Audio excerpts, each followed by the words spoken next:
దేవుని వాక్యాన్ని ధ్యానించేదాని కొరకై ఒక మాట మనం చదువుకుందాం. పరిశుద్ధ గ్రంథము నుండి పరిశుద్ధ గ్రంథము నుండి పాత నిబంధన గ్రంథము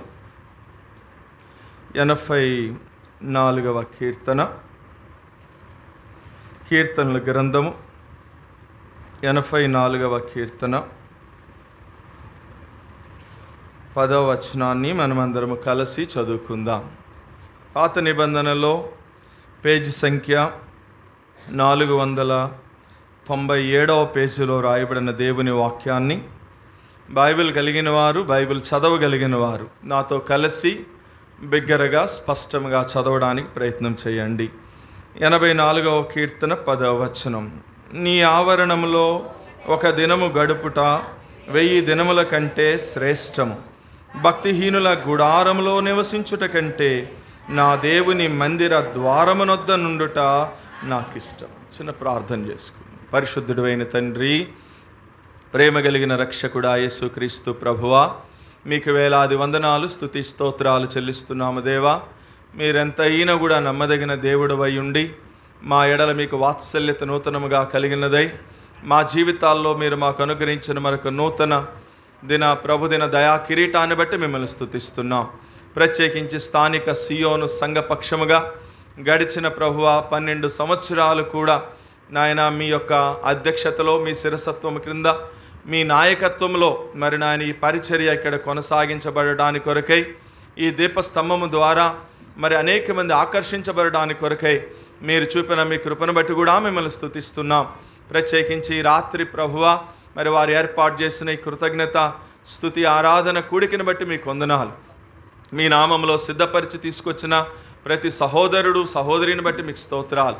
ఇంకెవరైతే మీ ఏర్పాట్లో, మీ ప్రణాళికలో ఉన్నారో అటు వారు త్వరపడి మీ ఇంటికి రావడానికి కొరకై మీరే మార్గములు సరళం చేయమని వేడుకుంటున్నాం. ఇప్పటి వరకు సియోను గీతాల ద్వారా మిమ్మల్ని కీర్తించి కొనియాడే కృపనిచ్చారు, అందును బట్టి స్తుతిస్తున్నాం. ఈ సమయంలో కొద్ది సమయం ప్రభువా దేవుని మందిరం యొక్క విశిష్టత, దేవుని మందిరం యొక్క గొప్పతనాన్ని గురించి కొన్ని సంగతులు మీరు మాట్లాడితే మేము వినాలి అని, కొన్ని సంగతులు మీరు నేర్పిస్తే మేము నేర్చుకోవాలని ఆశపడి దాసుడు దాసి యజమానుల చేతి వైపు చూస్తున్నట్లుగా మేమందరము కూడా మా మధ్యలో ఆత్మాస్వరూపిగా సంచరిస్తున్నటువంటి మీ వైపే మేము చూస్తున్నాం. ప్రభువా తండ్రి, కనికరించండి, మీరే మాతో మాట్లాడి మహిమ పొందమని చదవబడిన లేఖన భాగములు మమ్మల్ని మీ చేతులకు అప్పగిస్తూ యేసుక్రీస్తు ప్రభు నామంలో స్తుతించి ప్రార్థిస్తున్నాము తండ్రి, ఆమేన్. మంచిది. గడిచిన సంవత్సరం మరి ఇదే రోజున కొన్ని సంగతులు మనం నేర్చుకున్నాం. సియోనులో ఏముంది అంటే ఇంచుమించు ఒక 7 సంగతులు చెప్పాను సియోనులో ఏమేమి ఉన్నాయో అని. ఈ సంవత్సరం యానివర్సరీకి మరికొన్ని సంగతులు మనం నేర్చుకుందాం. మనం చదివినటువంటి మూల వాక్యంలో 84వ కీర్తన 10వ వచనంలో ఇట్లా అన్నాడు, ఏమని? నీ ఆవరణంలో ఒక దినము గడుపుట 1000 దినముల కంటే శ్రేష్టము. భక్తిహీనుల గుడారములలో నివసించేదానికంటే నా దేవుని మందిర ద్వారమునొద్ద ఉండుట నాకు ఇష్టం. ఎవరు రాస్తున్నారు ఈ కీర్తన? ఎవరంట? కోరాహు కుమారులు. వాళ్ళకి ఏమి ఇష్టమని చెప్తున్నారు కోరాహు కుమారులు అంటే, దేవుని ఆవరణంలో ఒక దినము గడుపుట లోకంలో 1000 దినాలు గడిపేదానికంటే కూడా శ్రేష్టము అని తెలియజేస్తున్నారు. ఇంకొక మాట అన్నారు వాళ్ళు, భక్తిహీనుల గుడారంలో నివసించేదానికంటే కూడా మా దేవుని మందిర ఆవరణం ద్వారముల వద్ద నివసించుట మాకు ఇష్టం. ఎందుకు కోరాహు కుమారులకి దేవుని మందిరం అంటే అంత ఇష్టం? ఎందుకని? కోరాహు కుమారులు దేవుని మందిర ఆవరణంలో నివసించడానికి అంతగా ఇష్టపడడానికి కలిగిన ప్రాముఖ్యమైనటువంటి కారణం ఏంటి అంటే, అది వారు అనుభవపూర్వకంగా చెప్తూ ఉన్నారు. ఈ చివరి దినాల్లో, ప్రభు యొక్క రాకడ దినాల్లో చాలామంది దేవుని మందిరానికి రావడానికి నిర్లక్ష్యం వహిస్తూ ఉన్నారు. చాలామంది దేవుని సన్నిధిని విడిచిపెడతా ఉన్నారు. చాలామంది ఆదివారపు క్రైస్తవులు అయిపోయారే తప్ప మరి మంగళవారం సంఘ ప్రార్థన కనిపించట్లా, గురువారం బైబిల్ స్టడీ కనిపించట్లా, శుక్రవారం ఉపవాస ప్రార్థన కనిపించట్లా, శనివారము సిద్ధపాటు కూడికి కూడా కనపడట్లా. ఎందుకనంటే సింపుల్, కోరాహ కుమారులైతే మా దేవుని మందిర ద్వారమునొద్ద ఉండడం మాకు ఇష్టము, లోకంలో 1000 దినాలు గడిపేదానికంటే కూడా మా దేవుని మందిర ఆవరణంలో మేము ఒక్కరోజు గడపడం మాకు ఇష్టము అని వాళ్ళు చెప్పడానికి కలిగిన ప్రాముఖ్యమైన కారణం ఏంటి? మీరెందుకు మానేయడానికి కలిగిన ప్రాముఖ్యమైన కారణం ఏంటి అంటే, వారు వ్యక్తిగతంగా దేవుని యొక్క మందిరం యొక్క విశిష్టత, దేవుని సన్నిధి యొక్క గొప్పతనం ఏంటో వారు గుర్తెరిగారు. వాళ్ళు చూడండి ఎక్కడుందో ఆ మాట. సంఖ్యాకాండము 16వ అధ్యాయము 25వ వచనమా? తీయండి చూద్దాం ఒకసారి. సంఖ్యాకాండము 16వ అధ్యాయము 20 ఏం చదువుతున్నావు? 25 కాదు, 23 చదువు.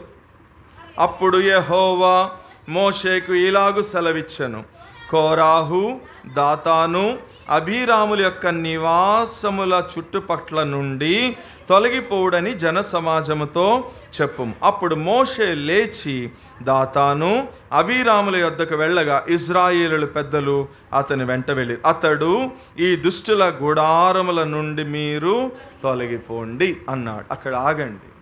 సందర్భం ఏంటి మనకు తెలుసు. కోరాహు, దాతాను, అబీరాము, ఓను అని మొత్తం 4 బ్యాచ్. ఈ 4 దేవుని సేవకుడైనటువంటి మోషే మీద ఏం చేశారు చెప్పండి? వీళ్ళు తిరుగుబాటు చేశారు. తిరుగుబాటు చేసి అన్నారు, ఏం మోషే, దేవుడు నీతో నేను మాట్లాడేది, మాతో కూడా మాట్లాడతాడా అన్నారు. ఇప్పుడు వాళ్ళు తిరుగుబాటు చేసినప్పుడు మోషే దేవుని దగ్గర ప్రార్థన చేసినాడు. అప్పుడు దేవుడు మోషేతో చెప్పినాడు, మోషే ఇదిగో వీళ్ళు ఏమైపోయారో తెలుసా? దుష్టులైపోయారు. కాబట్టి ఈ దుష్టుల గుడారంలో నుండి తొలగిపోండి అని చెప్పినాడు. ఎప్పుడైతే దుష్టుల గుడారంలో నుండి తొలగిపోండి అన్నాడో ప్రజలందరూ ఏమైపోయినారట? తొలగిపోయారు. అప్పుడు ఏం జరిగింది? ఇప్పుడు 17వ వచనం కాదు, 32వ వచనం చదవండి. 32. భూమి తన నోరు తెరచి వారిని, వారి కుటుంబములను, కోరాహు సంబంధులందరినీ, వారి సమస్త సంపాద్యమును మృంగివేసెను. వారును వారి సంబంధులందరూ ప్రాణముతోనే పాతాళములో కూలిరి. భూమి వారిని. ఇప్పుడు ఏం జరిగింది చెప్పండి? ఏం జరిగింది? This is the first earthquake written in the holy Bible. బైబిల్లో రాయబడినటువంటి మొట్టమొదటి భూకంపం. ఇప్పుడు భూకంపం వచ్చి కోరాహు సంబంధులందరినీ భూమి ఏం చేసిందట? నెర విడిచి మింగివేసింది. ఇప్పుడు అందరూ ఏమైపోయినారు? చనిపోయారు. ఇప్పుడు నా ప్రశ్న, మరి కోరాహు సంబంధులు అందరూ చనిపోతే మరి 84వ కీర్తన రాసింది ఎవరు? అదేగా చెప్తున్నాడు. ఇప్పుడు కోరాహు సంబంధులందరూ అంటే కుమారులు కాదా? మరి అందరూ చనిపోయారని అక్కడ రాసుంటే మరి కీర్తన రాసింది ఎవరు? ఏమా అక్కడ ఉందిగా, ఎవరు రాశారు? ఎట్లా రాశారు మరి? ఎప్పుడైనా ఆలోచన చేసావా? ఇప్పుడు చూడండి, అదే సంఖ్యాకాండం 26:11 చదవండి. సంఖ్యాకాండం 26:11. అయితే కోరాహు కుమారులు చావలేదు కాబట్టి బ్రతుకుండి కీర్తన రాశారు. ఇప్పుడు రెండవ ప్రశ్న, ఎందుకు చావలేదు కోరాహు కుమారులు? అమ్మా, కోరాహు సంబంధులందరినీ భూమి నెరవిడిచి మింగేసింది అని మనం చూసాం కదా. మరి కోరాహు కుమారులు ఎందుకు చావలేదు? బైబిల్ చదివేటప్పుడు అట్లా ఆలోచించి చదవాల. ఇన్ని వచనాలు చెప్పుకుంటూ వచ్చాను కదా, లింక్ చేసుకుంటూ ఇక్కడే టక్మని పట్టేసుకోవాలా. ఎందుకు చావలేదు కోరాహు కుమారులు? స్టార్టింగ్లో ఏమన్నాడు? దుష్టుల గుడారంలో నివసించేదానికంటే నా దేవుని మందిర ద్వారమునొద్ద నుండుట మాకు ఇష్టం. ఎందుకు కోరాహు? ఎందుకు దేవుని మందిర ద్వారం వద్ద ఎందుకు ఉండాలని నువ్వు ఇష్టపడుతున్నావు అంటే కోరాహు అంటాడు, ఇదిగో మీరు చదివారు కదా అబ్బాయి, 16వ అధ్యాయం 25వ వచనంలో మోషే అన్నాడు, ఈ దుష్టుల గుడారంలో నుంచి మీరు బయటకి వచ్చేయండి అన్నాడు. అప్పుడు వెంటనే కోరాహు కుమారులు ఏం చేశారు చెప్పండి? ఏం చేశారు? నా తండ్రి దుష్టుడైపోయాడు, నా తండ్రి దేవుని దృష్టికి దుష్టుడైపోయాడు, కాబట్టి ఇప్పుడు దేవుడు ఈ గుడారంలో నుంచి బయటికి రమ్మంటున్నాడు అని ఆ గుడారంలో నుంచి ఆ రోజున వాళ్ళు ఏం చేశారు? బయటకు వచ్చేసారు. అందుకు బ్రతికారు. ఆ మాట చెప్పడానికి ఏం నొప్పులు పడుతున్నారే? ఆలోచన రావట్లేదా బైబిల్ చదువుతుంటే? అర్థమైందా? అంటే ఇప్పుడు నేను చెప్తున్న మాట జాగ్రత్తగా విను. ఆ రోజున కోరాహు కుమారులు దుష్టుడైనటువంటి కోరాహు గుడారంలోనే ఉన్నట్లయితే వాళ్ళు కూడా ఏమైపోయి ఉండేవాళ్ళు, చచ్చేవాళ్ళు. ఆ దుష్టుల గుడారంలో నుండి కోరాహు కుమారులు బయటికి వచ్చారు కాబట్టే కోరాహు కుమారులు చావలేదు. అందుకని ఇప్పుడు అంటున్నాడు, కోరాహు కుమారులు అంటూ ఉన్నారేమని, దుష్టుల గుడారములో నివసించేదాని కంటే కూడా నా దేవుని మందిర ద్వారమునొద్ద ఉండుట నాకు ఇష్టం. ఒక మాట చెప్పనా, మీకే చెప్తున్నా ఒక మాట, జాగ్రత్త. దేవుని మందిరం యొక్క విశిష్టత, దేవుని మందిరం యొక్క గొప్పతనము కోరాహు కుమారులు గమనించారు కాబట్టే, కోరాహు కుమారులు గ్రహించారు కాబట్టే దుష్టుల గుడారంలో ఉండి చనిపోకుండా దుష్టుల గుడారం నుండి బయటకు వచ్చేసినటువంటి వారే దేవుని మందిర ద్వారమునొద్ద ఉన్నారు కాబట్టే దేవుని మందిరంలో దేవుణ్ణి ఆరాధించగలిగినారు. ఈ రాత్రి ప్రియమైన సహోదరి సహోదరుడా, నీ జీవితంలో ఎన్నిసార్లు దేవుని మందిరాన్ని మానేశావు? ఎన్నిసార్లు దేవుని సన్నిధానానికి రాకుండా ఎన్ని సంఘ ప్రార్థనలు మానేసినావు, ఎన్ని బైబిల్ స్టడీలు మానేసినావు, ఎన్ని ఉపవాస కూడికలు మానేసినావు, ఎన్ని సిద్ధపాటు కూడికలు మానేసినావు, ఎన్ని ఆరాధనలు మానేసి ఎక్కడున్నావు నువ్వు కూడా? చెప్పబ్బా, ఎక్కడున్నావు? దుష్టుల గుడారంలోనే ఉన్నావు నీవు. ఒక మాట చెప్పనా, దుష్టుల గుడారంలో ఉంటే నువ్వు కూడా ఏమవుతావు? నువ్వు కూడా ఏమవుతావు? మీరు చాలా చక్కగా మృదువుగా చనిపోతావు అంటున్నారు. నేనేమంటాను చెప్పనా, దుష్టుల గుడారంలో ఉంటే నువ్వు కూడా చస్తావు. జాగ్రత్త, చస్తావు. కోరాహు కుమారులు చనిపోలా, అక్కడ రాయబడి ఉంది. అయితే కోరాహు కుమారులు చావలేదు. ఎందుకు చావలేదు? దుష్టుల గుడారంలో లేరు వాళ్ళు.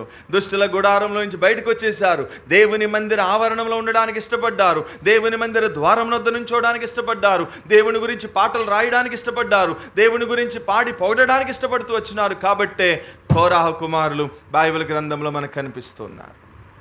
ఈ రాత్రి ప్రియమైన సహోదరి సహోదరుడా, ఇది దేవుని మందిరం యొక్క విశిష్టత, ఇది దేవుని మందిరం యొక్క గొప్పతనము. కోరాహు కుమారులు గుర్తెరిగారు కాబట్టే వారు ధైర్యంగా చెప్పినారు, ఇదిగో నా దేవుని మందిర ద్వారమునొద్ద ఉండుట మాకు ఇష్టం. ఈ రాత్రి నీకేమిష్టం బిడ్డ? దేవుని సన్నిధిలోనే ఉంటున్నావా? దేవుని సన్నిధిని మానేసి గుడారంలో కూర్చుని టీవీ సీరియల్స్ చూస్తూ ఉన్నావా? జాగ్రత్త, చస్తావు. దేవుని యొక్క రాకడ బహు సమీపంగా ఉంది. అందుకని అపోస్తలుడైన పౌలు నాడు హెబ్రీ పత్రిక 10వ అధ్యాయం 24వ వచనంలో ఏమని, ఆ దినము సమీపించుట మీరు చూచిన కొలది మరి ఎక్కువగా కూడుకొనుచు. కొందరు మానుకొనుచున్నట్లు సమాజముగా కూడుట మానక ఆ దినము సమీపించుట మీరు చూచిన కొలది మరి ఎక్కువగా ఏం చేయాలట? దేవుని సన్నిధికి రావాలా? మరి ఎక్కువగా దేవుని గుడారంలో నివాసం చేయాలా? మరి ఎక్కువగా దేవుని సన్నిధిలో కూడుకుని ప్రార్థన చేసేటటువంటి అనుభవం కలిగి ఉండాలా? అట్లా ఉన్నవాడే ప్రభు యొక్క రాకడలో ఎత్తబడతారు. కానీ ఉల్టా అయిపోతుంది. ఆ దినము సమీపించుట మీరు చూచిన కొలది. ఏ దినము? ఏ దినమండి? యేసు ప్రభు వారి యొక్క రెండవ రాకడ దినము చూసిన కొలది మరి ఎక్కువగా కూడుకోండి అన్నాడు. అంటే మరి ఎక్కువగా అంటే ఇప్పుడు వారానికి 3 సార్లే కూడుకుంటున్నారు అనుకోండి. ప్రభు రాకడ బహు సమీపంగా ఉందని మీరు చూసిన కొలది ఎక్కువగా కూడుకోవడం అంటే దాని అర్థం ఏంటంటే వారానికి 6 సార్లు కూడుకోవాలని. అట్లా కూడుకోవాలా? మాకు సోమవారం ఒక్కరోజే రెస్ట్ ఉంటుంది అంతే. అంటే మాకంటే నాకు కాదు, మా మందిరంలో నాకే రోజు రెస్ట్ ఉండదులే. ఏ రోజు ఎక్కడో చోట వాక్యం చెప్తానే ఉంటాను. సోమవారం ఒక్కరోజే ఖాళీ, అన్ని రోజులు ఏదో ఒక పరిచర్య ఉంటానే ఉంటుంది. కాబట్టి జాగ్రత్త. ఇది దేవుని మందిరం యొక్క విశిష్టత, అనుభవపూర్వకంగా ఎరిగిన కోరాహు కుమారుల యొక్క అనుభవం. సరే, మంచిది, రండి. ఈ రాత్రి సియోను గొప్పతనం గురించి ఆల్రెడీ పోయిన సంవత్సరం చెప్పినాను నేను. సియోనులో ఏమున్నాయో 7 సంగతులు.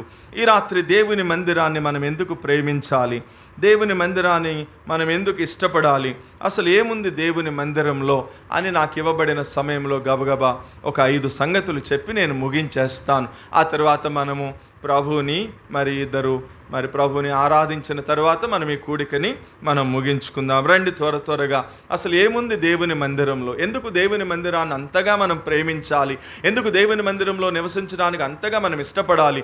దేవుని మందిరం యొక్క గొప్పతనం ఏంటి? దేవుని మందిరం యొక్క విశిష్టత ఏంటి అని గనక మీరు సైడ్ హెడ్డింగ్ పెట్టుకుంటే మొత్తం 5 సంగతులు చెప్తాను, జాగ్రత్తగా నోట్ చేసుకోండి.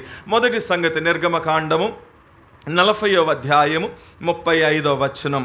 నిర్గమకాండము 40వ అధ్యాయము 35వ వచనం. చదువుతారా మీ బైబిల్లో? త్వరగా బిగ్గరగా స్పష్టంగా. యెహోవా తేజస్సు మందిరమును నింపెను, ఆ మేఘము మందిరము మీద నిలుచుట చేత మందిరము యెహోవా తేజస్సుతో నింపబడెను గనుక మోషే ప్రత్యక్షపు గుడారములోనికి వెళ్ళలేకపోయాడట. ఈ వచనం ప్రకారం చెప్పండి, ఏముంది దేవుని మందిరంలో? సరే, సొంత మాటలు చెప్పకండి, అక్కడ ఉన్న మాట చెప్పండి. యెహోవా తేజస్సు దేవుని మందిరమును నింపెను అని అంటే ఇప్పుడు చెప్పండి, ఏముంది దేవుని మందిరంలో? యెహోవా తేజస్సు. తేజస్సు అనే పదానికి తెలుగు అర్థం ఏంటి? వెలుగు. ఎవరి దేవుడు? యోహాను మొదటి పత్రిక 1వ అధ్యాయం 5వ వచనంలో రాయబడి ఉంది, దేవుడు వెలుగై ఉన్నాడు. Hour God is light.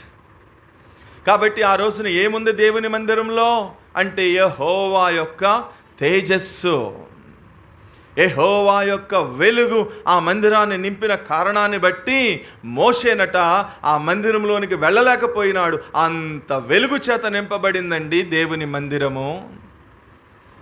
ఇదే సమయంలో ఇంకొక మాట అడుగుతాను, దేవుని మందిరంలో ఏముంది చెప్పండి వచనం ప్రకారము? బిగ్గరగా చెప్పాలా? వెలుగుంది, దేవుని యొక్క వెలుగుంది. ఇప్పుడు రెండో ప్రశ్న, లోకంలో ఏముంది మరి? వెనక్కి తిరిగి చూడండి, ఏముంది లోకంలో? చీకటి ఉంది. దేవుని మందిరంలో దేవుని యొక్క వెలుగుంది. ప్రియ దేవుని బిడ్డ, ఇప్పుడు చెప్పండి, ఎందుకు రావాలా దేవుని మందిరానికి? ఎందుకు ప్రేమించాలా దేవుని మందిరాన్ని? ఎందుకు ఇష్టపడాలా దేవుని మందిరాన్ని? అంటే లోకంలో చీకటి ఉంది. చీకటి పాపానికి సాదృశ్యము. ఆ పాపం వల్ల వచ్చే జీతము నిత్య నరకము. కానీ ఏ మానవుడైతే దేవుని మందిరంలోనికి వస్తాడో దేవుని వెలుగు చేత తను ఏం చేయబడతాడు? నింపబడతాడు. అందుకనే కదా యోహాను సువార్త 1వ అధ్యాయం 9వ వచనంలో ఒక మాట రాయబడి ఉంది, నిజమైన వెలుగు ఉండెను, అది లోకంలోనికి వచ్చుచు ప్రతి మనుష్యుని కూడా ఏం చేస్తూ ఉందట? వెలిగిస్తూ ఉంది. కాబట్టి ప్రియమైన సహోదరి సహోదరుడా, కోరాహు కుమారుల వలె ఎందుకు దేవుని మందిరాన్ని ప్రేమించాలి? ఎందుకు దేవుని మందిర ద్వారం వద్ద ఉండడానికి ఇష్టపడాలి అంటే, లోకంలోనూ తిరిగితే లోకంలో చీకటి ఉంది, లోకంలో పాపం ఉంది, లోకంలో ఉన్న చీకటి నిన్ను నిత్య నాశనానికి తీసుకుని వెళ్తుంది స్నేహితుడా.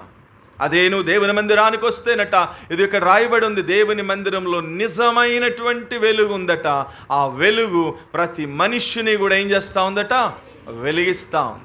ఇంకొక మాట 43వ కీర్తన 3వ వచనంలో అంటాడు, ఆ వెలుగే నీ వెలుగును నీ సత్యమును బయలుదేరజేరనిమ్ము, అవి నీ మందిరమునకు నాకేం చేస్తాయి? త్రోవ చూపిస్తాయి అన్నాడు. దేవుని మందిరంలో ఉన్నటువంటి వెలుగు చేత ఎవరైతే వెలిగించబడతారో అట్టి వారినట అవి దేవుని మందిరానికి నడిపిస్తాయి. కాబట్టి రాత్రి ప్రియమైన సహోదరి సహోదరుడా, ఇంకెంతకాలం లోకంలో ఉంటావు? ఇంకెంతకాలం చీకట్లో బ్రతుకుతావు? ఇంకెంతకాలము పాపంలో బ్రతుకుతావు?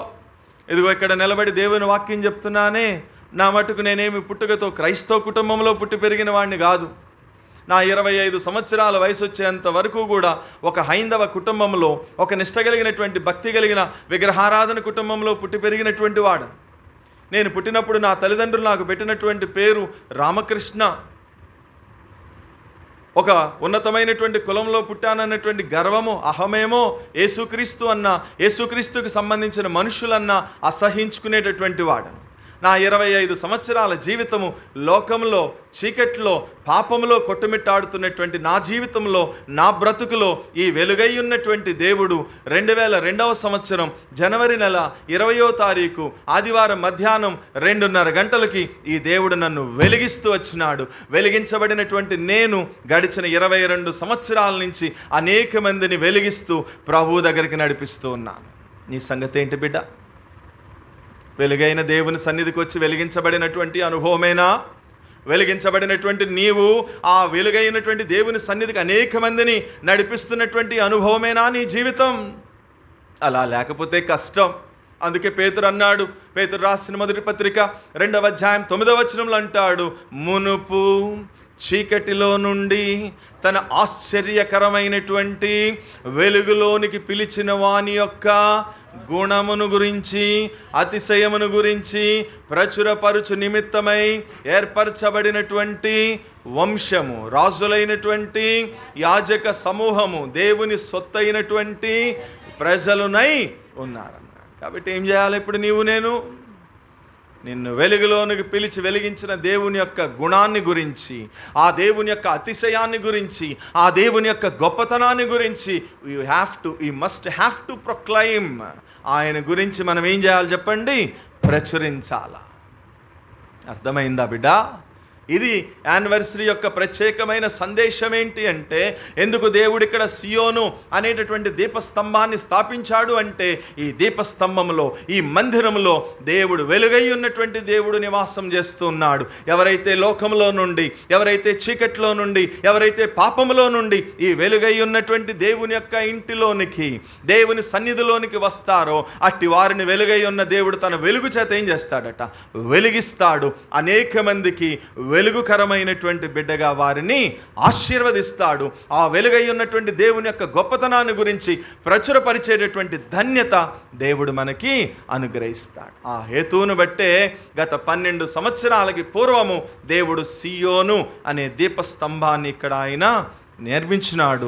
ఆ సియోనుని ఆయన కోరుకున్నాడు, ఆ సియోనుని ఆయన ఎన్నుకున్నాడు, ఆ సియోనుని తన నివాస స్థలముగా ఆయన చేసుకున్నాడు. సియోను నాకు విశ్రమ స్థానము అని ఆయన చెబుతూ వచ్చినాడు.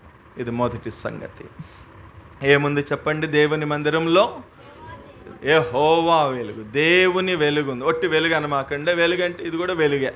కరెంటు పోతే ఈ వెలుగు పోతుంది. కాబట్టి వెలుగు అనవద్దు. ఏమని రాసుకోవాలా?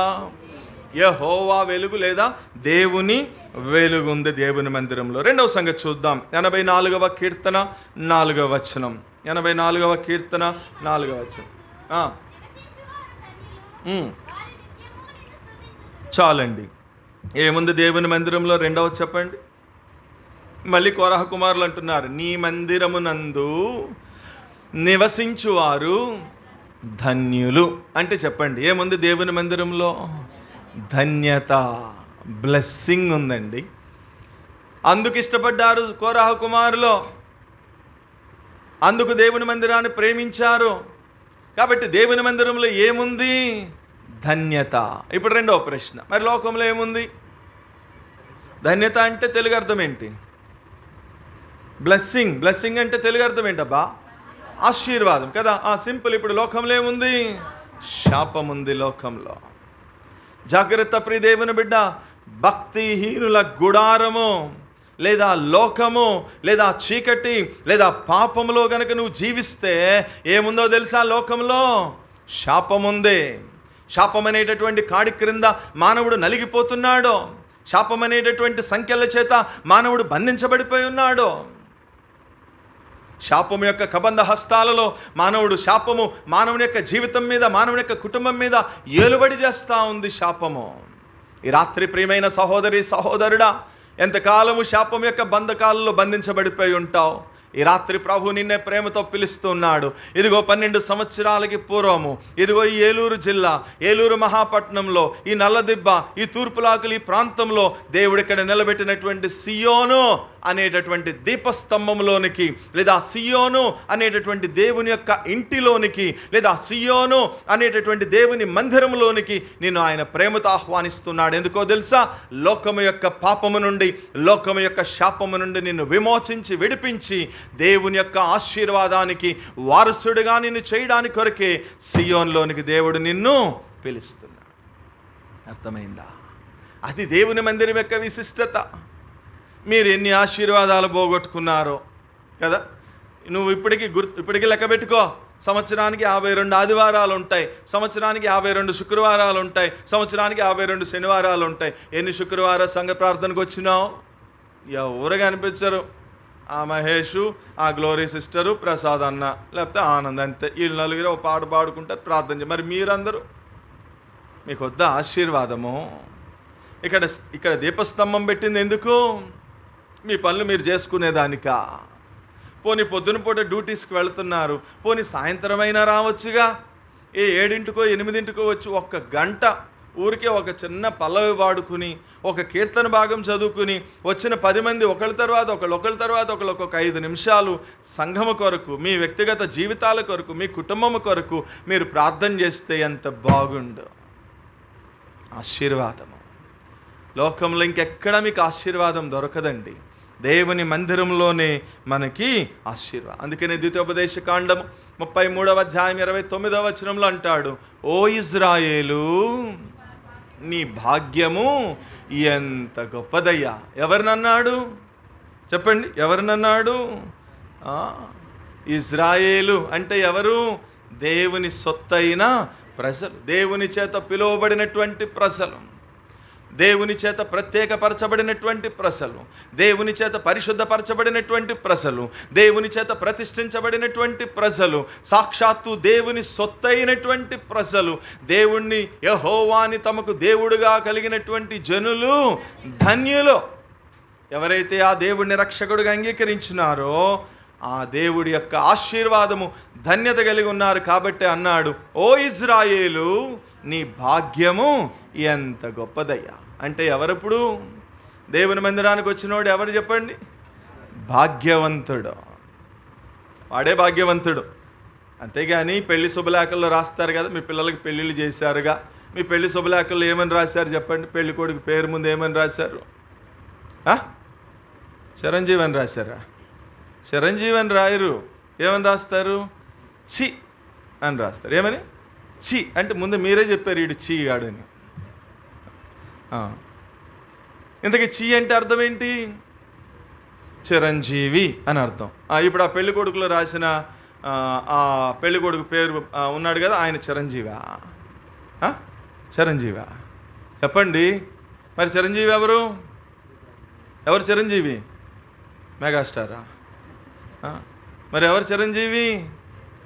మరణాన్ని గెలిచి పునరుత్థానుడై సజీవుడై 3వ దినమున తిరిగి లేచినటువంటి యావత్ సృష్టిలో, యావత్ ప్రపంచంలో ఒకే ఒక్కడు చిరంజీవి. ఆయనే ప్రభువైన యేసుక్రీస్తు. అంతేగాని మెగాస్టార్లు, సూపర్ స్టార్లు కాదు చిరంజీవులు. లేదా పెళ్లి శుభలేఖలో పెళ్లి కొడుకు ముందు రాసిన పెళ్లి కొడుకు కాదు చిరంజీవి. ఎవరు చిరంజీవి? మరణాన్ని గెలిచి తిరిగి లేచిన ప్రభు ఒక్కడే చిరంజీవి. ఇప్పుడు ఆడపిల్లకి ఏం రాస్తారు? చలాసవ్ ఎందుకు రాస్తారు? మీరు క్రైస్తవులు కాదా? మీరు ఇంకా హిందువుల్లానే ఉన్నారా? చలాసవ్ అంటే చిరంజీవి, లక్ష్మి. సో మరి క్రైస్తవులు అన్నారుగా మీరు, మళ్ళీ లక్ష్మిని ఎందుకు తెచ్చావు? అంటే లక్ష్మీదేవి వస్తుందని ఇంటి ముందు ముగ్గు కూడా వేస్తున్నావా? చెప్పండి. పెళ్లి కార్డులో చలాసవ్ అని రాస్తాను నేను అన్నావంటే ఇంటి ముందు ముగ్గు ఎందుకు వేసేవాళ్ళం మేము హిందువులుగా ఉన్నప్పుడు? లక్ష్మీదేవి వస్తుందని. లక్ష్మీదేవి రాదు. ముగ్గేస్తే ఎవరు వస్తారు తెలుసా మీకు? అసలు ముగ్గు ఎవడేస్తాడు తెలుసా? చేతబడి చేసేవాడు వేస్తాడు సమాధుల్లో ముగ్గు. ఎందుకు? ఆ దెయ్యాన్ని ముగ్గులో కూర్చోబెట్టడానికి. నువ్వెందుకు వేస్తున్నావు మరి ముగ్గు? లక్ష్మీదేవి రాదు, ఎయ్యి మాకిక నుంచి, సరేనా? ముగ్గేసావు అంటే దెయ్యం వచ్చి కూర్చుంటుంది. ఆ దెయ్యం వచ్చి కూర్చుంటుంది కాబట్టి నువ్వు ఇంట్లోకి వెళ్ళేటప్పుడు ఒకసారి దాన్ని తొక్కి లోపలికి వెళ్తున్నావు, బయటకు వచ్చేటప్పుడు ఒకసారి దాన్ని తొక్కి బయటకు వస్తున్నావు. కాబట్టి ఇక ఇంట్లో అంతా గొడవలే, కొట్లాటలే, నెమ్మది లేని పరిస్థితే, అసమాధానమైన పరిస్థితే. జాగ్రత్త ప్రియదేవుని బిడ్డ. ఇప్పుడు లాయరు. మీరు కావాలంటే క్రైస్తవ శుభలేఖలు చూడండి. మీకు ఎవరు పెళ్ళిళ్ళు కాలేదుగా, మీరు అటు చెప్తున్నారు. పెళ్ళిళ్ళు అయిన వాళ్ళు తెలుసు, వాళ్ళు శుభలేఖలు వాళ్ళు చూసుకుంటారు. లా ఎయిరా ఏమేశారు? చి సౌ, అంతే. లా తీశారు. ఇప్పుడు మేము క్రైస్తవులంగా లక్ష్మీదేవితో సంబంధం లేదు, అందుకని చి సౌ. సౌ అంటే 100 హిందీలో. ఇప్పుడు ఆడు ఒకసారే చి, ఈ అమ్మాయి 100 సార్లు చి అని అర్థం కదా. నన్ను ఇట్లా చెప్పనివ్వండి, పెళ్లి కార్డులో చిరంజీవి సౌభాగ్యవతి అని వేసావు కదా, నేను అడుగుతున్నాను నిన్ను, నిజంగా ఆ అమ్మాయి సౌభాగ్యవతేనా? సౌభాగ్యవతేనా? కాదు. మరి ఎవరు సౌభాగ్యవతి? ఇదిగో ద్వితీయోపదేశకాండం 30:29 మీరు చదివారు. 33:29లో, ఓ ఇజ్రాయేలు, నీ భాగ్యము ఎంత గొప్పది, యెహోవా రక్షించినటువంటి నిన్ను పోలినటువంటి వాడు మరొకడు లేనే లేడన్నాడు. ఎవరు సౌభాగ్యవంతులు? ఎవరైతే యేసుక్రీస్తు ప్రభువారు భాగ్యవంతుడండి, శ్రీమంతుడండి, అద్వితీయుడండి, చిరంజీవండి, చిరకాలం కూడా జీవించేటటువంటి యుగయుగాలకి కూడా పునరుత్థానుడైనటువంటి ప్రభువు, ఆ దేవుణ్ణి ఎవరైతే తమ దేవుడిగా తమ రక్షకుడిగా అంగీకరించారో వారే సౌభాగ్యవంతులు. మరి మిగతా వారు, సౌభాగ్యానికి ఆపోజిట్ పదం, మరి మిగతా వారు ఎవరు? దౌర్భాగ్యులు. అందుకనేగా తిడతాం, నీ అంత దౌర్భాగ్యుడు ఇంకొకడు లేనే లేడురా అని తిడతాం. కాబట్టి ఎవరు దౌర్భాగ్యుడు? ఎవరైతే ఇంకా లోకంలో బ్రతుకుతున్నారో, ఎవరైతే ఇంకా చీకట్లో బ్రతుకుతున్నారో, ఎవరైతే ఇంకా పాపంలో బ్రతుకుతున్నారో, ఎవరైతే ఇంకా శాపం అనేటటువంటి కాడి క్రింద నలిగిపోతూ ఉన్నారో, ఎవరి కుటుంబం అయితే శాపం యొక్క ఏలుబడి చేస్తూ ఉందో, ఎవరైతే ఇంకా దేవుని వెలుగులోనికి రావడానికి ఇష్టపడలేదో, దేవుని గుడారం నందు నివసించడానికి ఇష్టపడకుండా ఉన్నారో, అట్టి వారందరూ కూడా ఎవరో చెప్పనా? దౌర్భాగ్యవంతులు. జాగ్రత్త. ఎంతకాలం దౌర్భాగ్యంలో బ్రతుకుతావు? ఈ రాత్రి ప్రభు నిన్ను పిలుస్తూ ఉన్నాడు. దేవుని మందిరంలో ధన్యత ఉంది, ఆశీర్వాదం ఉంది. అందుకనే పేతురు అన్నాడు, 1 పేతురు పత్రిక 3వ అధ్యాయంలో, ఆశీర్వాదమునకు వారసులు అవ్వడానికి కొరకే దేవుడు మిమ్మల్ని ఏం చేస్తున్నాడట? పిలుస్తున్నాడు. ఎక్కడ దొరుకుతుంది ఆశీర్వాదము? లోకములు ఇంకెక్కడ దొరకదు ప్రియ దేవుని బిడ్డ. దేవుని మందిరంలోనే ఆ ఆశీర్వాదాన్ని కళ్ళారా చూసినటువంటి, లేదా ఆ ఆశీర్వాదాన్ని వ్యక్తిగతంగా అనుభవించినటువంటి కోరాహు కుమారులు రాస్తూ ఆ 84:4 అన్నారు, నీ మందిరమునందు నివసించువారు ధన్యులు కదా. మీరు మందిరంలో ఉండడానికి ఎంతో కష్టపడిపోతున్నారు. మేము రక్షించబడినప్పుడు అసలు మందిరాన్ని వదిలేవాళ్ళం కాదు. ఎప్పుడు చూడు ఆ మందిరంలోనే పడి ఉండేవాళ్ళం, ఆ మందిరంలోనే పడుకునేవాళ్ళం, ఆ మందిరంలోనే ప్రార్థన చేసుకునేవాళ్ళం. మందిరంలో నివసిస్తే అంత ధన్యత, అంత ఆశీర్వాదం ఉందండి. మీరు మందిరంలో గంట, ఆదివారం ఎంతసేపు? గంటే. 2 గంటలు ప్రార్థన జరుగుతుంది, కానీ మీరు 1 గంట లేటుగా వస్తారు కదా. మీరు ఇండియన్ పంక్చువాలిటీ కదా. ఆ గంట లేటుగా వస్తారు, గంట ముందు నేను బలవర్తమానం చెబుతానే ఉంటాను. మీరేదో అసలు సీఎం చంద్రబాబు నాయుడు గారు మొత్తం ఏలూరు సంబంధించిన ఫైళ్ళన్నీ మీకే ఇచ్చినట్లుగా నేను ఇక్కడ వాక్యం చెప్తానే ఉంటాను. చందాపేటలో చందా వేసి వెళ్ళిపోతారు మీరు. గంట లేట్ వస్తారు, గంట ముందు పోతారు మీరు. అంటే ఎంతసేపు ఉంటున్నారు మీరు? గంట సేపు దేవుని మందిరంలో ఉండడానికి ఎంతో కష్టపడిపోయి ఏదో త్యాగం చేసినట్లు ఫీల్ అవుతారు. అందుకనే దేవుని ఆశీర్వాదాన్ని పొందట్లా. దేవుని మందిరంలో నివసించు వారు ధన్యులు. మీకు తెలుసా దావీదు ఎవరు చెప్పండి? దావీదు ఎవరు? మహారాజు కాదు, దావీదు చక్రవర్తి. కంటిన్యూగా 40 సంవత్సరాలు యెరూషలేమును పరిపాలించినటువంటి చక్రవర్తి దావీదు. తన కింద బోల్డ్ మంది సైనాధిపతులు ఉన్నారు. అంతఃపురంలో ఉండేవాడు దావీదు. అలాంటి దావీదు అంటాడు 27వ కీర్తన 4వ వచనంలో, దేవా యెహోవా యెహోవా యొద్ద నేను ఒక వరమును అడిగాను. ఏం వరం అడిగాడట? ఆస్తిపాస్తులు కావాలని అడిగాడా? లేకపోతే ఇంకేమైనా కావాలని అడిగాడా? బంగారం కావాలని అడిగాడా? మేడమిద్దలు కావాలని అడిగాడా? ఏం వరం అడిగాడట? చిరకాలము నేను యెహోవా మందిరంలోనే నివాసం చేస్తాను. అందుకన్నాడు, నేనైతే నా దేవుని మందిరంలో పచ్చని ఒలీవ మొక్క వలె ఉన్నాను. ఏంటి దావీదు యొక్క ఆశ? ఏంటి దావీదు యొక్క కోరిక? ఏంటి దావీదు దేవుని దగ్గర అడిగినటువంటి వరము? అంత చక్రవర్తి అండి, అంత గొప్ప అంతఃపురంలో ఉండే చక్రవర్తి. కానీ అంటున్నాడు, నాకు ఈ అంతఃపురం వద్దు ప్రభువా, నాకు ఈ సైనికులు వీళ్ళందరూ ఏం అవసరం లేదయ్యా, ప్లీజ్ నాకు ఒక వరం ఇవ్వు.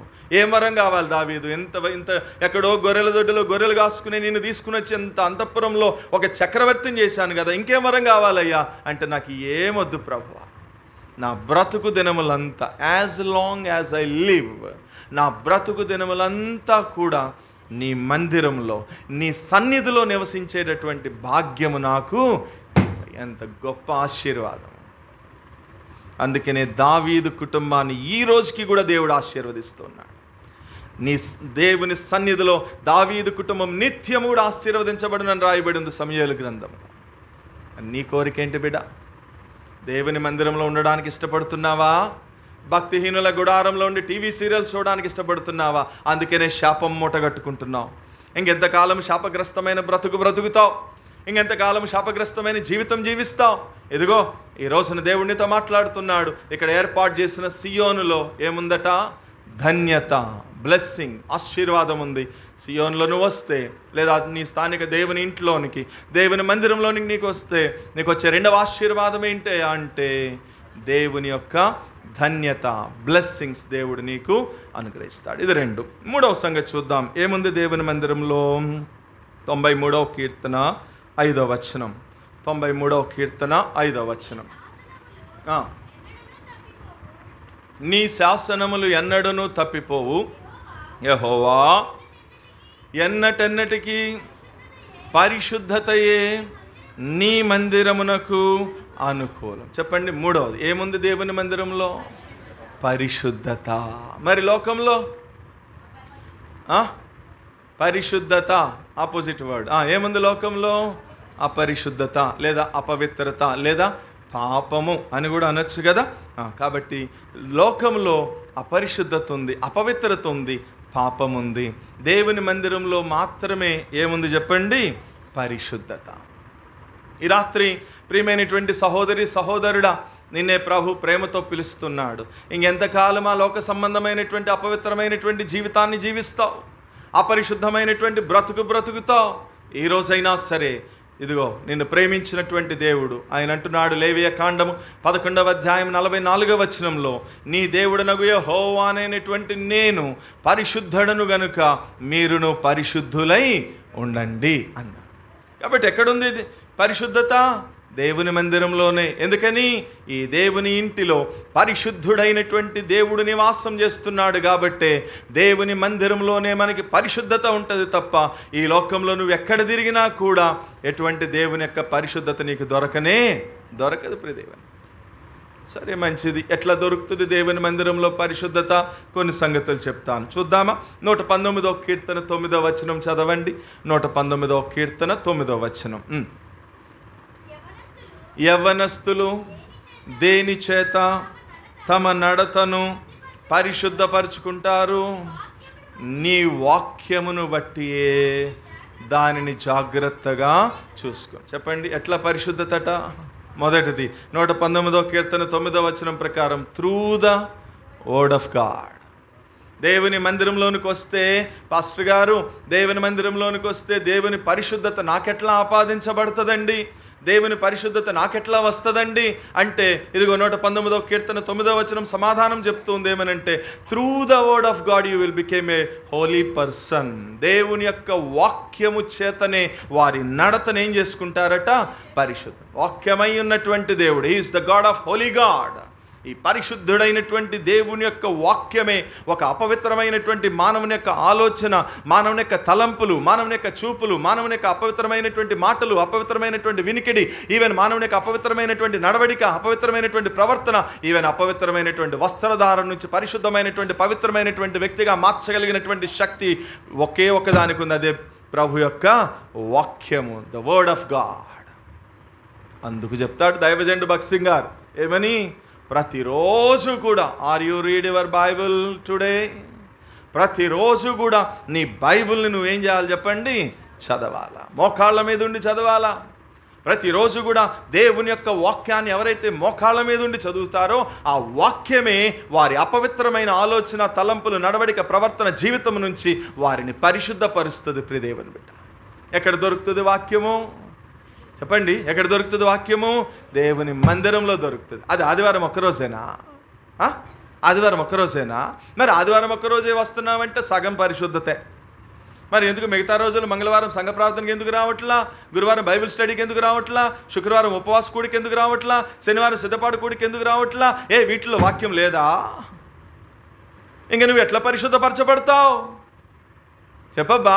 పరిశుద్ధుడైనటువంటి దేవుణ్ణి అంగీకరించానని చెప్పుకుంటూ, పరిశుద్ధమైనటువంటి దేవుణ్ణి ఆరాధిస్తున్నానని చెప్పుకుంటూ, పరిశుద్ధమైనటువంటి ప్రభు యొక్క శరీర మాంసంలో పాలు పొందుతున్నానని చెప్పుకుంటూ, పరిశుద్ధమైనటువంటి జీవితం లేకుండా గనక చస్తే నిత్య నరకానికి వెళ్తావు, జాగ్రత్త. అందుకు దేవుని మందిరానికి రావాలా. దేవుని మందిరంలో ఏముంది? వాక్యం ఉంది. ఆ వాక్యమే మనల్ని ఏం చేస్తుందట?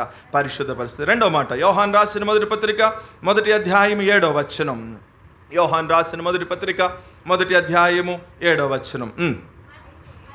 అయితే ఆయన వెలుగులో ఉన్న ప్రకారము మనమును వెలుగులో నడిచిన ఎడల మనము ఆ అన్యోన్య సహవాసము గలవారమై ఉందుము. అప్పుడు యేసు రక్తము ప్రతి పాపము నుండి మనలను పవిత్రులుగా చేయను. రెండవది ఎట్లానట?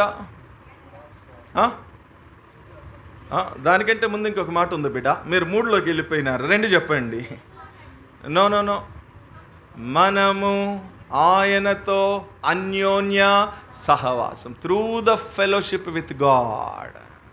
ఎట్లా నువ్వు పరిశుద్ధపరచబడతావో తెలుసా? అదిగో ఆ వచనం మనకేం తెలియజేస్తుంది?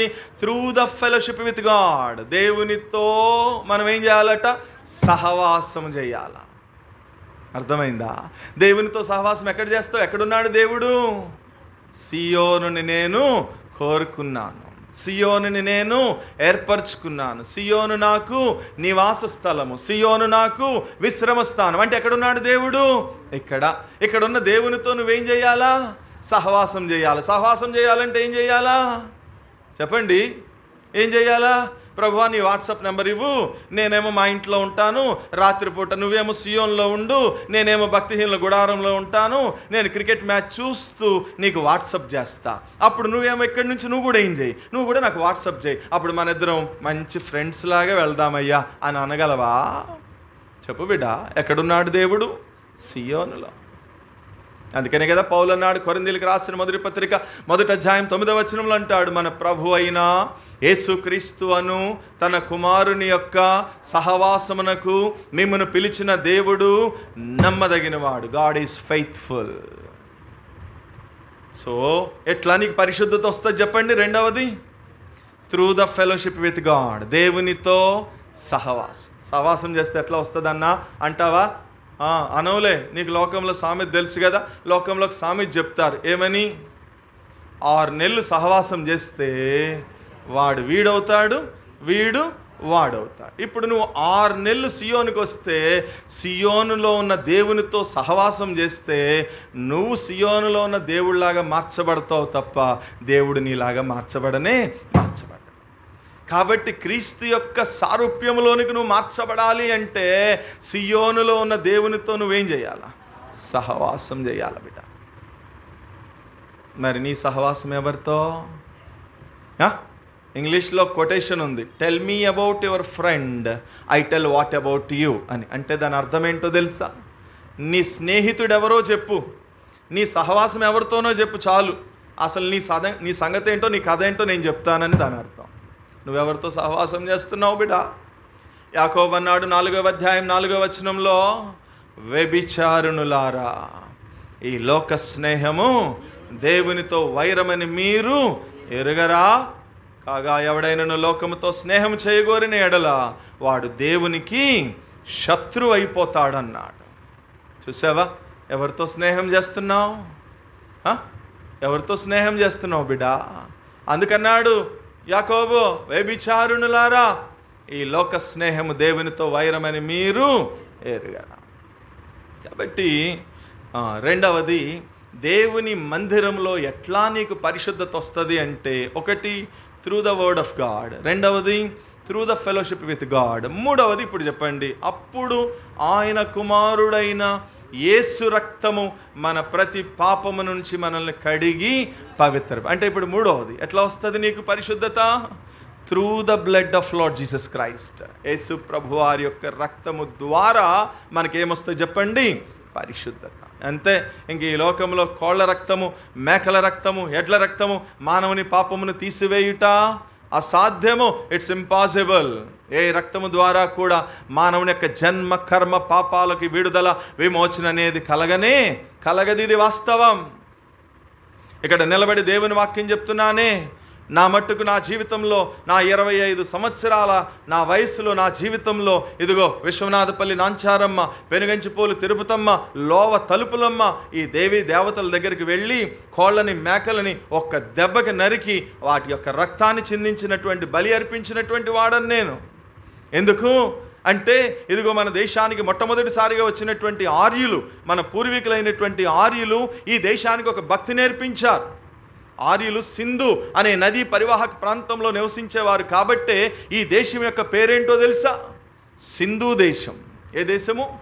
సింధు దేశం. సింధు వల్ల కొన్ని రోజులకి ఏమైంది? హిందూ కాదు. వాళ్ళకి సబ్జెక్ట్ తెలియదంటే మీకు కూడా తెలియనట్టుంది. వాళ్ళకంటే బయట కూర్చున్న వాళ్ళకి కాదు, మతోన్మాదులకి అడిగి చదువు సంధ్య ఉండదు. అడిగి ఇక అంటే ఎవరైనా సువార్ చెప్తుంటే ఆడేదో పెద్ద అసలు మొత్తం చరిత్ర అంతా చదివేసినోళ్ళగా, ఇది మా హిందూ దేశం, ఇది ఇక్కడ హిందువులే ఉండాలి, యేసు ప్రభు గురించి మీరు చెప్పకండి అంటారు. నాకు లాంటి వాడు కరెక్ట్గా తగిలితే నేను అడుగుతాను, ఎవరా అసలు నువ్వు చదువుకునేవాడువా గుగ్గేదలు కాసుకునేవాడురా అని అడుగుతాను. ఎందుకో చెప్పనా, మీరు చరిత్రలో మీరు ఎక్కడ సెర్చ్ చేసి చూసినా there is no word Hindu అనే పదం అనేది లేనే లేదు.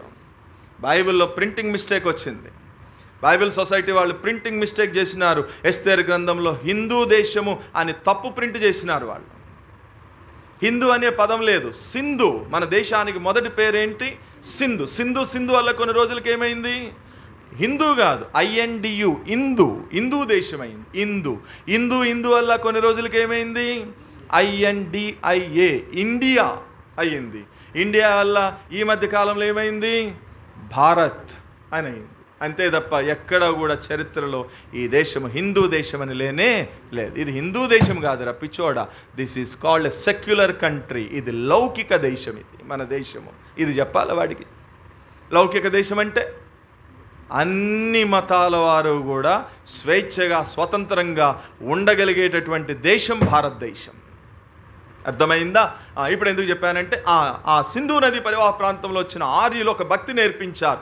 ఏం భక్తి నేర్పించారు అంటే రక్త ప్రోక్షణం, పాప వినాశనం అని నేర్పించారు. అంటే ఆ మాటకు అర్థం ఏంటి అంటే రక్తము చిందించబడినప్పుడే మానవుని యొక్క పాపానికి పరిహారం కలిగి మానవుడు జన్మ కర్మ పాపాల నుంచి విమోచించబడి పరిశుద్ధుడవుతాడు అని నేర్పించారు వాళ్ళు. ఇక ఇదే సందు అనుకుని తెలియనటువంటి భారతీయులు ఏం చేస్తున్నామంటే ఇదిగో మన పాపము పోవడానికి కొరకే కోళ్ళ రక్తాన్ని, మేకల రక్తాన్ని చిందిస్తూ వస్తున్నాం. నాకు మాదిరిగా నన్ను ఇట్లా అడగనివ్వండి, కోళ్ళ రక్తము, మేకల రక్తమే గనక మానవుడి పాపాన్ని తీసివేసి పరిశుద్ధపరచగలిగిన శక్తే గనక వాటికి ఉంటే, మనకి ఎప్పుడైనా ఆపరేషన్ పడినప్పుడు, ఆపరేషన్ అవసరమైనప్పుడు రక్తం ఎక్కించాలండి, రక్తం తక్కువగా ఉంది, వాళ్ళని వీళ్ళని పిలవండి, రక్తం ఆ గ్రూప్ ఉన్న వాళ్ళు అని వాళ్ళని వీళ్ళని పిలవాల్సిన అవసరంలా, బ్లడ్ బ్యాంకుల చుట్టూ తిరగాల్సిన అవసరంలా. ఎందుకు? మన ఇంట్లో ఉన్న కోడిదో మేకదో ఎక్కించుకుంటే సరిపోతుందిగా. ఎక్కిద్దామా? చెప్పబ్బా, ఎక్కిద్దామా? చచ్చూరుకుంటావు. ఎందుకని?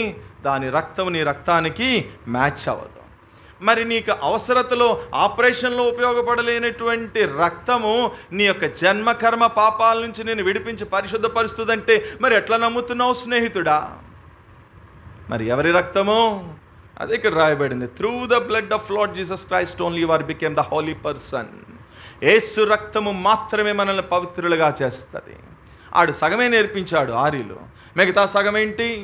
సర్వ పాప పరిహారో రక్త ప్రోక్షణం అవశ్యం, తత్రక్తం పరమాత్మేన పుణ్యదాన బలియాగం. అంటే ఆ మాటకు అర్థం ఏంటి?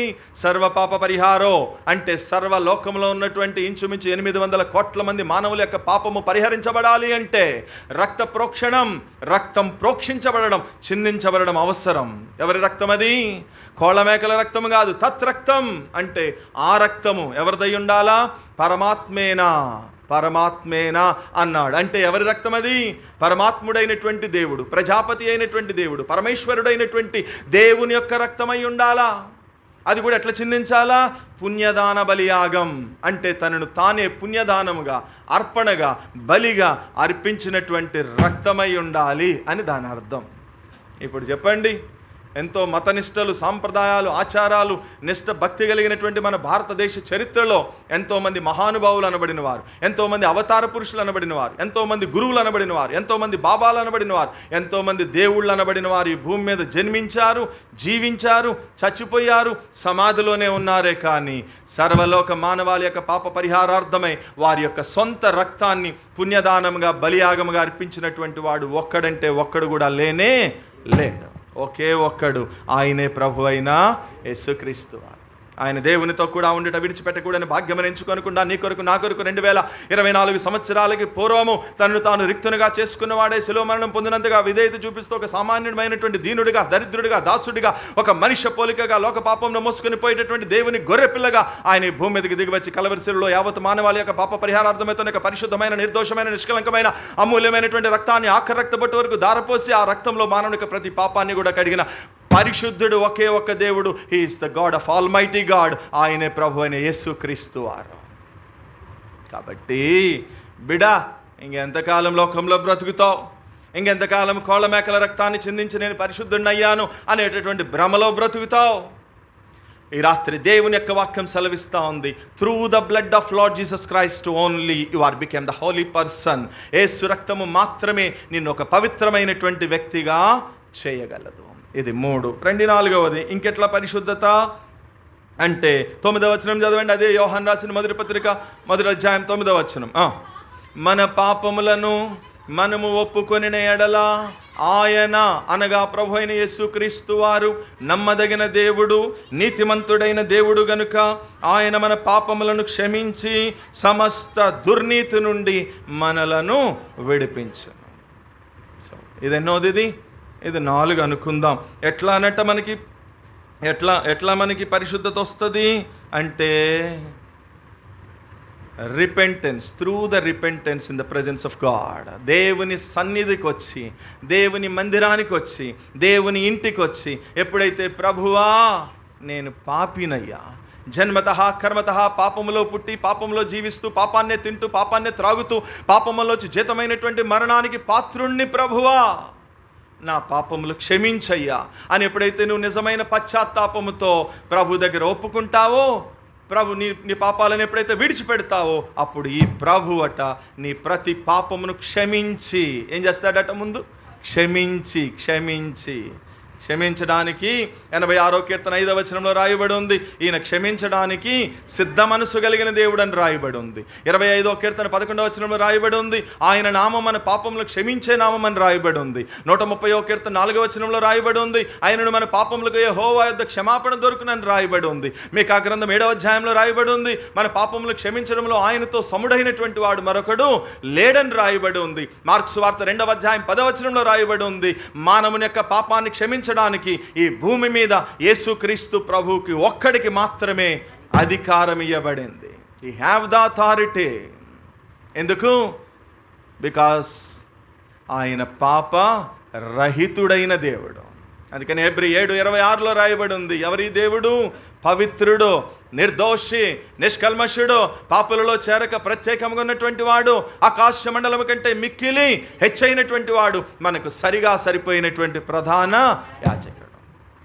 కాబట్టి అలాంటి పాపరహితుడైనటువంటి పరిశుద్ధుడైనటువంటి దేవుని దగ్గరకు వచ్చి ప్రభువా నేను పాపినయ్యా, నా పాపముల దగ్గర ఒప్పుకుంటున్నానయ్యా, నా పాపములు క్షమించు ప్రభువా అని గనక real repentance in the presence of God, నిజమైన పశ్చాత్తాపము దేవుని సన్నిధిలో పడితేనట అక్కడ రాయబడి ఉంది, ఆయన మన పాపములను క్షమించి సమస్త దుర్నీతి నుండి కూడా మనల్ని కడిగి ఏం చేస్తాడట? పవిత్రపరుస్తాడు. ఇది 4. 5వ సంగతి, కొరింథీయులకు రాసిన మొదటి పత్రిక 6వ అధ్యాయం 11వ వచనం. కొరింథీయులకు రాసిన మొదటి పత్రిక 6వ అధ్యాయం 11వ వచనం. లాస్ట్ భాగం చదవమ్మా. పరిశుద్ధపరచబడిన వారై, దానికి ముందుది యేసుక్రీస్తు నామమునను, అది మన దేవుని ఆత్మయందును మీరు కడగబడి పరిశుద్ధపరచబడి. చాలు. ఇప్పుడు ఎట్లానంట? 5వది, through the spirit of God, దేవుని ఆత్మ ద్వారా you are became a holy person. ఎట్లా మార్చబడతావట? పరిశుద్ధమైన వ్యక్తిగా మార్చబడతావు. చూసావా? 5 సంగతులు ఉన్నాయండి దేవుని మందిరంలో. దేవుని మందిరంలో 3వ సంగతి చెప్తున్నాను. ఏముంది దేవుని మందిరంలో చెప్పండి? పరిశుద్ధత. ఎట్లా వస్తుంది పరిశుద్ధత?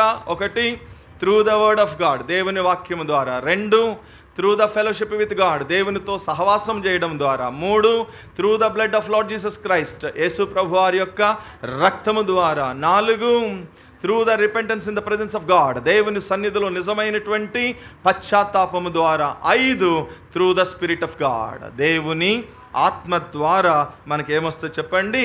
పరిశుద్ధత. అందుకన్నాడు 96వ కీర్తన 9వ వచనంలో ఏమన్నాడు? చదవండి. 96వ కీర్తన 9వ వచనం. త్వరగా చెప్పాలా? టైం అయిపోయింది, ఇంకా నాకు ఇచ్చిన 1 అవర్ అయిపోయింది.